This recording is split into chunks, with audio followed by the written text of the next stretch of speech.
ጤና ይስጥልኝ የኢትዮ ሞኒተር ተከታታዮች፣ ለዕለቱ የመረጥናቸው ዜናዎች እንደሚከተለው ተዘጋጅቷል። በቅድሚያ አርዕስተ ዜና እናሰማችኋለን። በኢትዮጵያ የተጠለፈው ኬንያዊ 3 ሚሊዮን የኬንያ ሽሊንግ ቤዛ ከከፈለ በኋላ መፈታቱ ተሰማም።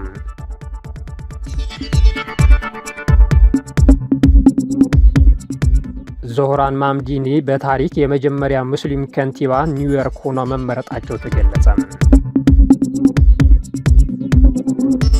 የባህር ባለቤት ሀገሮች የውጭ ሀገራት ጣልቃ ገብነት መፍቀድ የለባቸውም ሲሉ ፕሬዝዳንት ኢሳያስ አፈወርቅ አስገነዘቡ። እንደምን ውላችኋል የኢትዮ ሞኒተር ቤተሰቦች፣ ለአሁኑ የመረጥናቸው መረጃዎች እንደሚከተለው ተዘጋጅቷል። አብራችሁን ቆዩ። በኢትዮጵያ የተጠለፈው ኬንያዊ 3 ሚሊዮን የኬንያ ሽሊንግ ቤዛ ከከፈለ በኋላ መፈታቱ ተሰማም። ጥቅምት 28 ቀን 2025 በኢትዮጵያ የስራ ቦታው የተጠለፈው ኬንያዊ የአጋቾቹ የቤዛ ጥያቄዎች ከተሟላ በኋላ ለቆታ ተብሏል። ሳሙኤል ሙቡጋ የተባለው ኬንያዊ ለአጋቾቹ 3 ሚሊዮን ሽሊንግ ቤዛ ከከፈለ በኋላ ወደ ኬንያ ተመልሷል። ሙቡጋ ከአዲስ አበባ 120 ኪሎ ሜትር ርቀት ላይ በምትገኘው ደብረ ብርሃን በሚገኘው የማስተዋት ማሸጊያ ፋብሪካ ውስጥ የተከላ አስተዳዳሪ ሆኖ ይሰራ እንደነበር ተገልጿል። ባለፈው ማክሰኞ ከተጠለፈ በኋላ በኢትዮጵያ የሚገኘው የኬንያ ኤምባሲ ጉዳይን ለኢትዮጵያ ባለስልጣናት ሪፖርት አድርጎ ለመልቀቅ ድርድር መጀመሩን የጠቆመው መረጃው የኢትዮጵያ ኤምባሲ የሙቡጋ ቤተሰብና አሰሪው እንዲፈታ ለመደራደር ረቷል። ይህም አሰሪው ቤዛውን ከከፈለ በኋላ ሰኞ ህዳር 4 ተለቋል ተብሏል። በአሁኑ ጊዜ በተለያዩ አካባቢዎች ሰዎችን በማገት የቤዛ ክፍያ መቀበል የተለመደ የሆነ መምጣቱን ይነገራል። ኢትዮጵያና ቻይና የሁለትዮሽ የገበያ ተደራሽነት ፕሮቶኮል በጄኔቫ መፈራረማቸው ተሰማ። ይህም ኢትዮጵያ የዓለም ንግድ ድርጅት አባል ለመሆን የምታደርገውን ጥረት ቁልፍ እርምጃ ነው ተብሏል። ኢትዮጵያና የቻይና ህዝባዊ ሪፐብሊክ በጄኔቫ በሚገኘው የዓለም ንግድ ድርጅት ዋና መስሪያ ቤት የሁለትዮሽ የገበያ ተደራሽነት ፕሮቶኮል ተፈራርመዋል። ይህም ኢትዮጵያ ወደ ዓለም አቀፍ የንግድ አካል የመቀላቀል ሂደት ውስጥ ትልቅ ምዕራፍ አስመዝግቧል ተብሏል።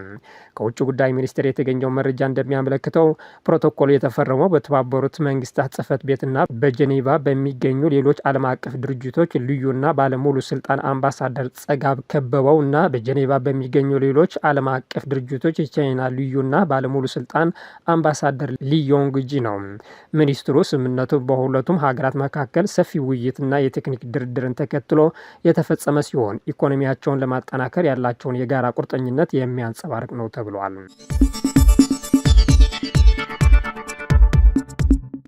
ዞህራን ማምዲኒ በታሪክ የመጀመሪያ ሙስሊም ከንቲባ ኒውዮርክ ሆኖ መመረጣቸው ተገለጸ።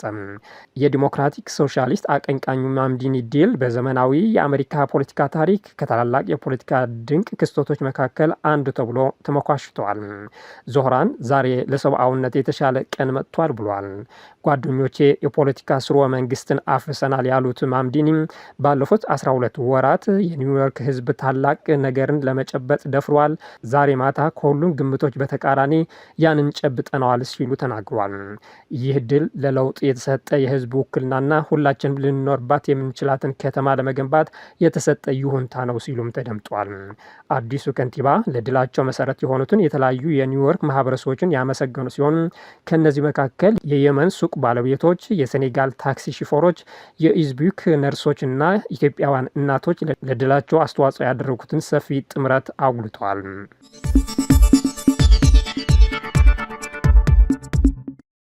የባህር ባለቤት ሀገሮች የውጭ ሀገራት ጣልቃ ገብነት መፍቀድ የለባቸውም ሲሉ ፕሬዝዳንት ኢሳያስ አፈወርቅ አስገነዘቡ። ከግብጽ ቴሌቪዥን ጋር ቃለ ምልልስ ያደረጉት ኢሳያስ በርካታ ጉዳዮች ያነሱ ሲሆኑ የውጭ ጣልቃ ገብነትና የአፍሪካ ቀንድ ጉዳዮች ተጠቃሾች ናቸው። በቀጠናው ውስጥ ላሉት ችግሮችና እንቅፋቶች መንስኤ የውጭ መልእክተኞች መሆናቸውን የገለጹት ኢሳያስ ጎረቤት ሀገራት ከማንኛውም ውጫዊ ጣልቃ ገብነት ርቀው ውስጣዊ መፍትሄ ለመምጣት መስራት እንዳለባቸው አጽንኦት ሰጥቷል። የአፍሪካ ቀንድ ሀገራት ሀገራት ችግሮቻቸውን የመፍታት ቀጠናዊ መረጋጋትና ውህደትን የመረጋገጥ አቅም እንዳላቸው የገለጹ ሲሆን ቀጠናው ጉዳዮችን ለመፍታት ንቁና ታማኝ አቅርቦቶችን የመከተል አቅም እንዳላቸው ገልጿል። ፕሬዝዳንት ኢሳያስ የቀይ ባህር ዓለም አቀፍ የውሃ መስመር መሆኑን እንደሚያምኑ ቢገልጹም የቀጠናው ሀገራት ከማንኛውም የውጭ አካል ጋር በተያያዘ ደህንነትን የማክበር ኃላፊነት እንዳለባቸው አስገንዝበዋል። እንደ ሶማሊያ፣ የመን፣ ሱዳንና ሳውዲ አረቢያ ያሉ ጎረቤት ሀገራት የራሳቸውን የባህር ዳርቻዎችን የመጠበቅ ችሎታ እንዳላቸውና የውጭ ሰፈሮችን ወይንም ኃይሎችን እንደማያስፈልጋቸው አጽንኦት ሰጥቷል። የውጭ ጣልቃ ገብነት የቀጠናው ሕዝብ ወጪ በማድረግ ላይ የጥቅም አማራጮችን እንደሚፈቅድ አድርጎ እንደሚመለከቱትም ተናግሯል። ወታደራዊ ሰፈሮችን የሚፈቅድ ማንኛውም ሀገር የቀጠናውን ሕዝብና የውሃ መስመሮችን ችግር ለመፍጠር እየጋበዘ መሆኑንና የትኛውም ሀገር መተላለፊያውን ለማስጠበቅ የውጭ ኃይሎችን እንደማያስፈልገው ተናግሯል። የሱዳን አለመረጋጋት በቀይ ባህር፣ በአፍሪካ ቀንድና በአጠቃላይ በአፍሪካ አለመረጋጋት ማለት እንደሆነ የገለጹት ፕሬዝዳንት ኢሳያስ የአፍሪካ ህብረት የለም በማለትም ፈታኝ ድርጅት ለመሆን ደረጃ ላይ መድረስ እንዳልቻለ ተችቷል። ቻይና የአሜሪካን የመከላከያ ስርዓት የሚሰብር ቅርጽ የሚቀይር እጅግ ፈጣን ሚሳኤል መስራቷን አስታወቀች። ቻይና ባለፉት ቀናት ባወጣችው መረጃም የዓለምን የመከላከያ ሚዛን ሊለውጥ ይችላል የተባለ አዲስ አይነት ወታደራዊ ቴክኖሎጂ ማሳካቷን አስታውቃለች። ይህ አዲስ የሚሳኤል ሞዴል ቅርጽ የመቀየር ልዩ ችሎታ ያለው ሲሆን በፍጥነት እየበረረ መልክን የመለወጥ አቅም አለው ተብሏል። በቻይና ወታደራዊ ሳይንቲስቶች የተሰራው ይህ ሚሳኤል ተጎታች ክንፎች የተገጠሙለት ነው። በከፍተኛ ፍጥነት የሚበር በት ጊዜ ሚሳኤሉ እንደ አስፈላጊነቱ ክንፎቹ ወደ ውስጥ በመሰብሰብ ወይም ወደ ውጭ በመዘርጋት የአየር ላይ ቅርጹን በቅጽበት የመቀየር አቅም አለው ተብሏል።